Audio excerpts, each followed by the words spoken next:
बिस्मिल्लाहिर्रहमानिर्रहीम अस्सलाम वालेकुम।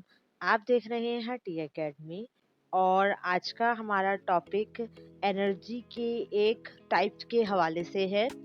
एनर्जी की जो डेफिनेशन है पिछली वीडियो में मैं आपको बता चुकी हूँ, 2 डेफिनेशंस बताई थी। इसका लिंक मैं आपको डिस्क्रिप्शन में दे दूँगी कि आप दोनों में से जो आपको सही लगे आप वो लिख सकते हैं।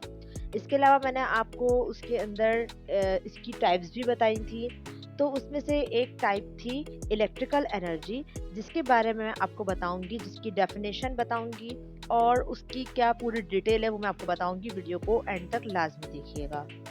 इससे पहले अगर आपने हमारा चैनल सब्सक्राइब नहीं किया तो सब्सक्राइब कर दें और बेल आइकन पर क्लिक कर दें ताकि आगे आने वाली इंफॉर्मेटिव वीडियो आप तक पहुंच सके। Definition of electrical energy: the energy generated by the movement of electrons from one point to another। ये इसकी एक छोटी सी सिंपल सी डेफिनेशन है जो कि आप अपनी कॉपी में लिख सकते हैं। आप इसको अपने पास नोट कर लें। अब मैं आपको इस डेफिनेशन का मतलब बताती हूँ और इसके अलावा इसके अंदर मैं आपको मिसाल भी दूंगी।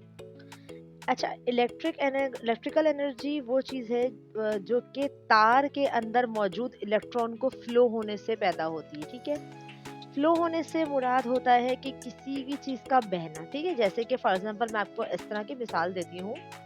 आपके घर में अगर आप जूसर मशीन इस्तेमाल करते हैं, कोई भी इलेक्ट्रिक की मशीन इस्तेमाल करते हैं, इलेक्ट्रॉनिक आइटम, तो ऑब्वियसली अगर जब आप स्विच को ऑन करते हैं तो तार की मदद से वो आपका जो इलेक्ट्रॉनिक आइटम है वो चलता है। ठीक है, वो काम करता है। तो क्या हो रहा है कि उस वायर की मदद से इलेक्ट्रिकल एनर्जी फ्लो होकर आपकी मशीन तक आ रही है, जिसमें आपकी मशीन आप इस्तेमाल कर रहे हैं। सही। अच्छा, इसके अंदर जो है हमारे सारे जो होम अप्लायंसेस होते हैं ये सब काम करते हैं। इसके अंदर जैसे आप अवन ले सकते हैं, एसी, फ्रिज, वॉशिंग मशीन। ठीक है, जितने भी हमारे आइटम होते हैं ये सब इलेक्ट्रॉनिक आइटम में आते हैं और ये इलेक्ट्रिकल एनर्जी से चलते हैं। ठीक है, उम्मीद है कि आपको वीडियो पसंद आई होगी। वीडियो को लाइक ज़रूर कीजिएगा, कमेंट ज़रूर कीजिएगा और अपने दोस्तों के साथ शेयर ज़रूर कीजिएगा। जज़ाकल्लाह।